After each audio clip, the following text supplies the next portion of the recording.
잠실에 아파트 30평대가 뭐 30억이 넘어갈 거다라고 집주인들의 엉덩이가 들썩들썩거린다, 이런 류의 뉴스가 나오네요. 이런 뉴스를 보면 사실상 그냥 헛웃음이 나옵니다. 왜냐, 그 뭐 잠실에 뭐 엘스나 트리즘이나 아니면 뭐 레이크 팰리스나 뭐 파크리오나 이런 이제 과거에 이제 잠실 주공 1, 2, 3, 4단지가 이제 재건축에서 이제 들어선 아파트들입니다. 거기라고 해서 뭐 대개 부자들이 살고 이런 건 아니고 그냥 조금 잘 사는 사람들이 사는 거죠. 근데 이제 그들이 이제 살고 있는 곳이 뭐 30억을 이제 찍는다, 이런 얘기들이 되게 많이 나오는데, 그들이 사는 곳이 30억이 된다, 그게 뭐를 뜻하는 걸까요? 정말로 그들의 삶의 수준이 좀 더 좋아지는 걸까? 아니면 주변에 더 부추기고 탐욕을 더 만들어내는 그런 이제 샘플이 되려나, 이런 생각들도 듭니다. 실제로 이제 그 동네에 사는 사람들은 그다지 큰 관심 없습니다. 그 아파트들이 25억인지 30억인지 50억이 되는지 별로 관심 없다라는 겁니다. 언론에서 훨씬 더 많이 떠들어대고 부추기고 이제 이야기하는 것 같습니다. 그래도 실제로 많이 없고요. 사는 사람들도 되게 안 보이고 그렇습니다. 지금은 뭐 그렇게 비싼 아파트를 자기 돈으로 이제 주고 살려고 나서는 사람도 없고, 언론에서만 들썩들썩이지 현실에서는요 되게 썰렁하고 되게 조용합니다. 아마도 앞으로 3년, 4년, 5년 좀 긴 기간 동안 부동산 관련해서는 침체 분위기일 것 같습니다. 거래가 없을 것 같다라고 보는 겁니다. 그게 지금의 상황이기 때문에 좀 더 잘 생각해 볼 필요가 있는 것 같습니다. 욕심부리거나 내가 좀 부자가 돼야지, 그런 집 사야지, 이런 생각은 굳이 안 해도 될 것 같습니다. 저도 이제 그런 얘기를 종종 듣거든요. 파크리오라고 하는 이 잠실에 있는 아파트 10곡 주고 샀는데 10곡 중에 12억이 대출이었다. 그리고 10곡 주고 산 게 뭐 25억 됐다, 27억 됐다, 이런 얘기들을 가끔 듣거든요. 근데 이제 처음에는 10곡 주고 샀다라고 얘기를 들었을 때만 해도 그래 남편이 연봉이 뭐 벌어들이는 돈이 꽤 많으니까 월에 뭐 1,100만 원 가져온다라고 했으니까 충분히 이제 그 대출 이자 내고 원금도 일부 갚아가며 사는 게 가능하니까 괜찮겠다, 이렇게 본 겁니다.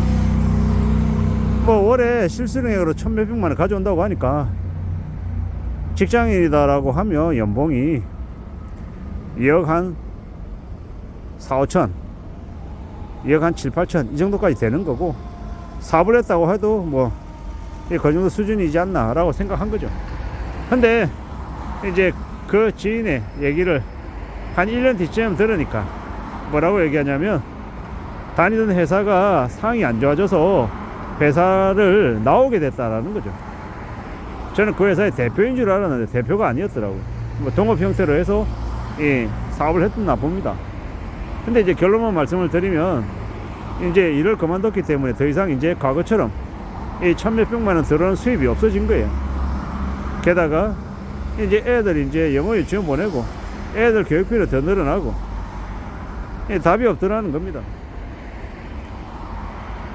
정확하게 대출을 얼마나 더 갚아야 되고 이자가 얼마나 올랐고는 모르지만, 그냥 제가 그냥 느끼기로는 무리해서 집을 샀는데 이제 남편이 일자리를 잃어서 되게 쉽지 않은 상황에 놓여 있다라는 거, 그 얘기만 들었습니다. 그런 얘기를 들으면서 참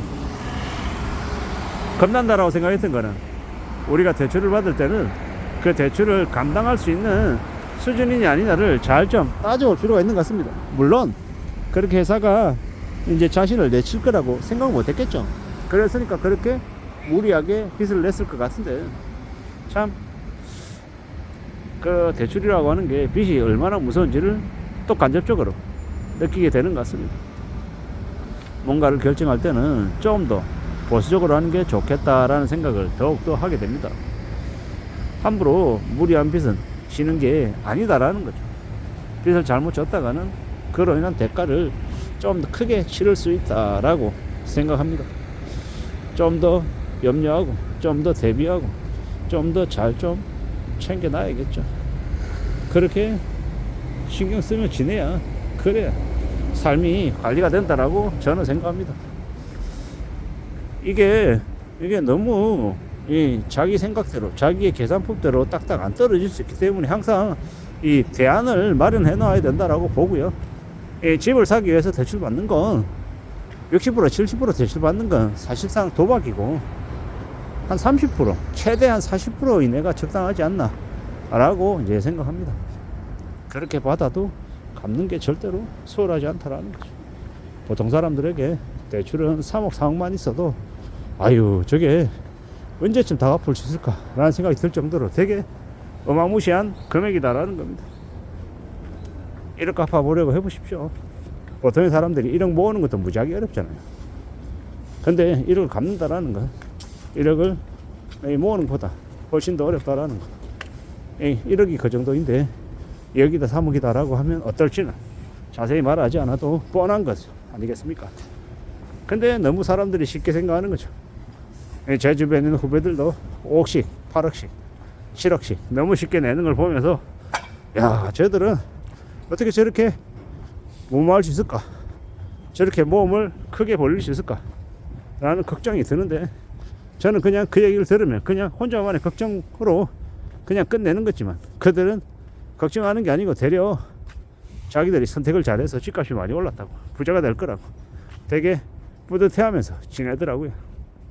그런 걸 보면서 더 생각하게 됐습니다. 아, 산다라는 게 뭘까, 어떻게 살아야 되는 걸까, 이런 생각들, 그리고 겁먹 부리고 과시하고 드러내고 하는 이들이 어떤 이제 결말에 이르게 될지, 그런 것들도 찬찬히 생각하게 되었습니다.